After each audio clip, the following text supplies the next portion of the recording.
저에게 김한식 형님은 말씀의 교제를 좀 해달라고 하고, 또 장례위원장은 추모사를 좀 해달라고. 그래서 제가 무엇을 해야 될지 좀 당황하다가, 추모사는 캄보디아 현지에서 우리 곽경덕 자매님과 김한식 형제님이 친히 전도해서 구원받고 지금 김제 며느리로 살고 있는 우리 소피 자매 효단을 제가 대신 읽어 드리도록 하겠습니다. 사랑하는 김한식 형제님과 곽경덕 자매님, 하나님께서 저희 캄보디아를 사랑하셔서 김한식 곽경덕 선교사님을 보내주시고 캄보디아에 축복을 내려주셨습니다. 형제님과 자매님을 통해 예수 그리스도의 복음을 듣고 믿게 하시고 지금까지 인도해 주셔서 감사를 드립니다. 캄보디아 사람들이 주님의 은혜를 받도록 하신 것은 김한식 형제님과 곽경덕 자매님의 헌신과 사랑 때문인 것을 생각하며 마음으로 감사를 드립니다. 김한식 형제님과 곽경덕 자매님은 어려움과 건강상의 문제에도 불구하고 온 힘과 정성을 다해 주님의 사역을 감당하시며 저와 캄보디아 교회 성도들을 위해 헌신해 주셨습니다. 저는 두 분이 베풀어 주신 사랑을 마음속 깊이 항상 잊지 않고 살고 있습니다. 저는 어릴 때부터 성제님께 성경을 배웠고 덕분에 말씀을 통해 구원의 은혜를 깊이 깨닫게 되었습니다. 그리고 자매님을 통해 섬김과 헌신을 배우게 되었습니다. 저는 2005년 침례를 받았고 한국에 사는 것까지 20년 동안 주님 안에서 살아오고 있습니다. 이 모든 것이 하나님의 은혜이며 김한식 형제님과 곽경덕 자매님의 가르침 덕분입니다.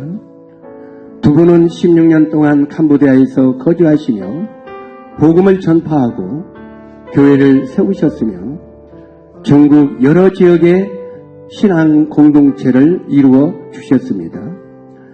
캄보디아의 성도들은 형제님과 자매님이 베풀어 주신 사랑을 결코 잊을 수 없을 것입니다. 자매님께서 건강이 좋지 않아 치료를 위해 한국으로 오셨는데 저는 자매님 가정을 위해 항상 기도하고 있었습니다. 한국에 일하러 나와서 있던 저를 두 분과 또 이완성 형제님이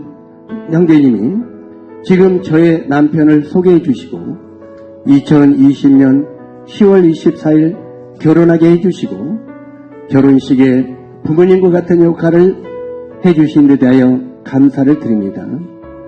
저에게는 너무나 큰 축복이었습니다. 결혼 후에도 자매님은 저를 사랑해 자주 전화를 걸어 안부를 물으시고 성경 말씀으로 저를 항상 격려해 주셨습니다. 그런데 이제 이 땅에서 자매님이 떠나셔서 만날 수 없고 전화도 할 수 없어 마음이 너무 아파 눈물만 납니다. 자매님이 이제 하나님 나라에서 만나요. 먼저 가셔서 이 소피가 슬프지만 김한식 형제님, 이완성 형제님, 최용숙 자매님 그리고 결혼에 같이 사는 형제가 있어 외롭지 않아요. 주님이 김한식 형제님을 지켜주실 거예요. 자매님 천국에서 편안히 쉬세요. 2025년 2월 5일 이 소피 자매 드림. 형제님과 자매님이 선교제에 가서 뿌린 열매 한 부분, 아주 자그마한 한 부분을 우리가 같이 들었습니다. 한 알들이 땅에 떨어져 죽지 않으면 많은 열매가 맺을 수 없다고 하는 것처럼 우리 형제 자매님들의 헌신과 희생이 이런 귀한 열매들을 맺고 있다고 생각을 합니다. 각별히 제가 자매님의 소천 소식을 듣고 우리 소피 자매에게 소피야, 네가 자매님을 위해서 그리워하고 기억 남던 거 한번 써봐라. 추모사를 원하는데 네가 대신 써보면 좋겠다. 네 일을 했더니 이렇게 쭉 써서 주셔서 이제 네가 한국 사람 다 됐구나 이 생각을 하게 되었습니다. 실제로 이런 것들이 우리가 헌신으로 뿌린 씨앗들이라고 생각을 합니다. 외국이든지 한국이든지 우리들이 사랑과 헌신으로 뿌린 씨앗들은 이 땅에서는 별로 남는 게 없지만 나중에 주님 나라에서 영원한 영광으로 남게 될 것입니다. 저는 오늘 이제 제가 짤막하게 또한 제 교제를 나누기를 원하는 것은 우리가 잘 아는 대로 사도행전 9장 36절에서 40절까지 보면 요빠에 여제자 도로가가 있었다고 하는 이야기를 우리는 잘 압니다. 그 요빠는 지금 텔아비브인데 실제로 그곳에 우리 도로가 또한 다비다라고 하는 이 여인을 사도 바울 형제님은 여제자라고 이렇게 말하고 있습니다. 자매인들도 우리 눈에는 잘 보이지 않고 영광이 이 땅에서 특별하게 나타나지 않는 것 같지만 하나님 앞에서는 그 놀라운 이름들이 똑같이 영광스럽게 나타나는 것을 우리가 볼 수 있습니다. 특히 이 도르가는 과부들을 위하여 선행과 구제를 많이 하다가 병이 들었다고 기록되어 있습니다. 그러나 이 다비다는 많은 사람들에게 그림을 남기는 그런 여인이 되었습니다. 우리들도 이 짤막한 나그네 여정을 살아가지만 우리들도 이 땅에 살면서 그림을 남길 수 있는 이런 사람이 된다는 것은 굉장히 참 영광이라고 생각을 하게 됩니다. 사람들이 정신없이 바쁘게 살아가다가 차량 사고로 죽는 사람 또는 건강 때문에 죽는 사람, 그러니 이 세상은 살아있는 사람들이 다니는 것이 아니라 어떻게 보면 사형 선고를 이미 받은 사람들이 다니고 있는 것입니다. 어떻게 보면 집행의 날만 기다리고 있는 것이겠죠. 그래서 시편 기자는 우리 인생의 삶을 사망의 음침한 골짜기라고 이렇게 말하고 있는 것을 보게 됩니다. 우리가 고린도서 4장 12절에 보니까 그런즉 사망은 우리 안에서 역사하고 생명은 너희 안에서 역사하느니라. 이 말씀에서 사망은 우리 안에 역사하고 사도 바울이 생의 골짜기에서 얼마나 죽음의 위험을 느끼고 살았는지를 우리는 이 말씀 한마디에서 알 수 있습니다. 자, 그렇다면 그리스도인들의 삶 속에서 가장 자랑스러운 것이 있다면 무엇이겠습니까? 그것은 죽음을 초월하는 믿음이라고 믿습니다. 그리스도인들이 죽음을 당당히 맞을 수 있는 것이 무엇이겠습니까? 많은 사람들은 죽음 앞에 서게 되면 두려워하고 힘들어합니다. 그러나 우리가 그리스도인이라면 우리가 이 죽음을 당당하게 맞아야 된다고 생각을 합니다. 그러면 당당하게 맞을 수 있는 것이 무엇이겠습니까? 첫 번째는 맷에 대한 확신이라고 믿습니다. 고린도후서 5장 1절에 보니까 장막집이 무너지면 다시 말해서 이 육체가 무너질 때 우리를 위한 영원한 집이 예비됐다는 사실을 안다는 것입니다. 우리 형제 자님들이 이걸 다 알고 있고 믿고 있죠. 실제로 우리가 이것을 확실하게 마음속에 믿는다면 죽음은 아무것도 아닌 것을 깨닫게 된다는 것입니다. 1세기의 유대인들은 천막을 치며 이곳저곳 옮겨 다녔다고 합니다. 그들의 간절한 꿈이 있다면 이 유랑 생활을 마치고 견고한 돌집에서 사는 것이 유대인들의 꿈이었다고 말합니다. 십자가에 죽으셨다가 부활하신 우리 주님이 떠나기 전에 우리들에게 그렇게 말씀하셨습니다. 요한복음 14장 2절로 3절에 보니까 내가 너를 위하여 너희를 위하여 처소를 예비하러 가노니 처소가 예비되면 너희를 나 있는 곳으로 데리러 오신다고 약속을 하셨습니다. 바로 그리스도인들은 영원한 집의 확신 때문에 육체가 무너지는 것을 보면서도 우리는 절망하지 아니할 수 있다고 말합니다. 그 다음에 두 번째, 내세에 대한 사모함입니다. 믿음의 선진들이 앞만 보고 갈 수 있었던 것은 하늘에 있는 본향을 사모하기 때문에 라고 기록되어 있습니다. 5장 8절에 보니까 우리가 원하는 바 차라리 몸을 떠나 주와 함께 있는 그것이라. 사도 바울은 이 나그네의 점을 떠나서 주님과 함께 있는 것을 더 바라고 기대한다고 말합니다. 그런데 우리들은 이 땅을 떠난 것이 너무 힘들어 하잖아요. 사도 바울은 이 땅을 떠나서 주님과 함께 있는 것이 내가 원하는 꿈이로다고 말하고 있습니다. 바울은 육체를 벗고 주님과 함께 있기를 원했습니다.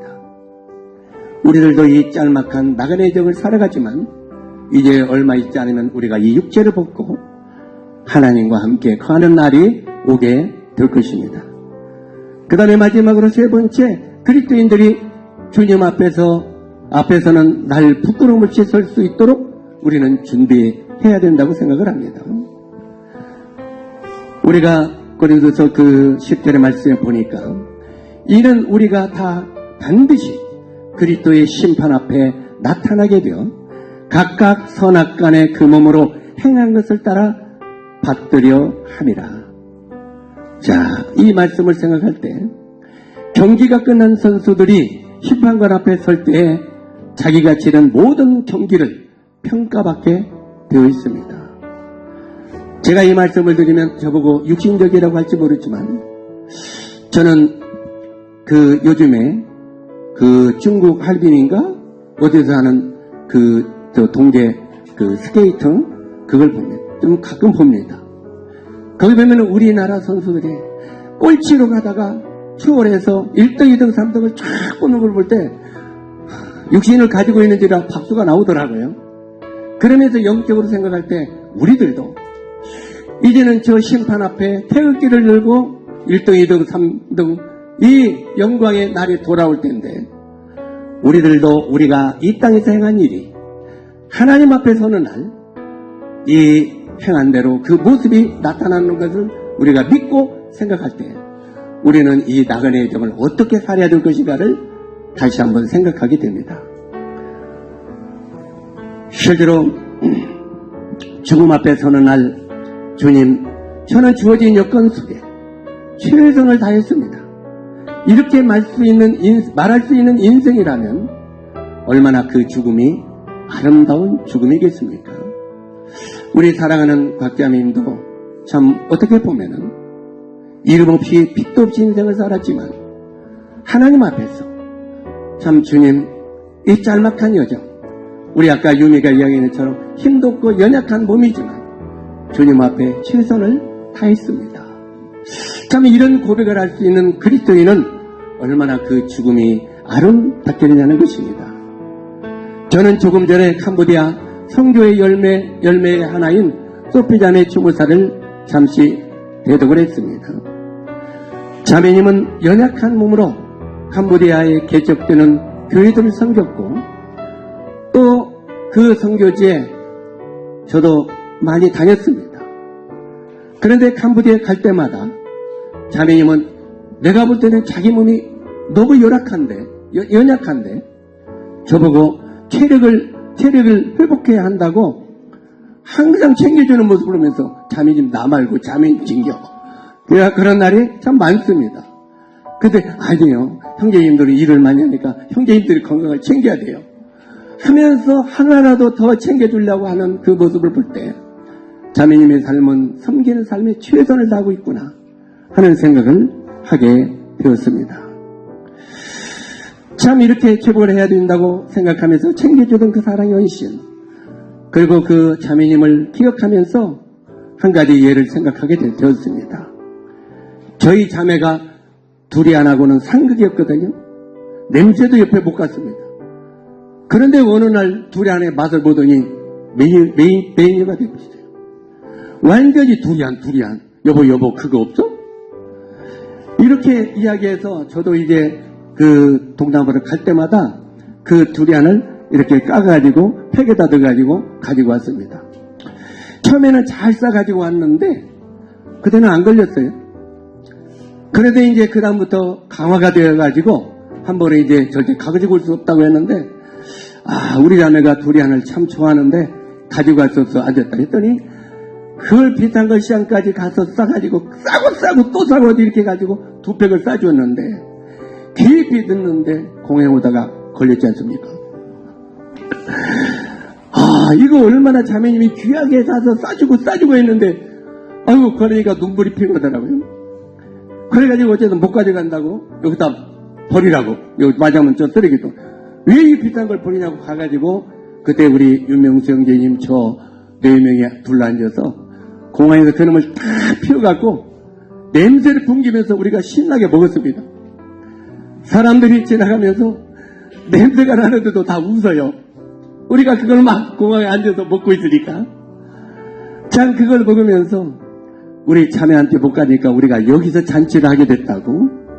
그러면서 그 자매님이 참 그 사랑으로 그런 거 하나도 챙겨서 더 섬기려고 했던 그 날들을 기억하게 됩니다. 여기에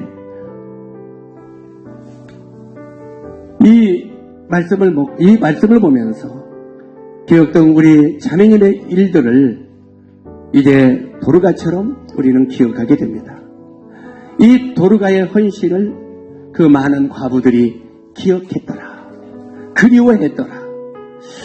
우리 곽자매님의 그 모든 짤막한 인생의 여정들을 우리는 기억하고 또한 그리워하는 그런 날이 오늘이 되었습니다.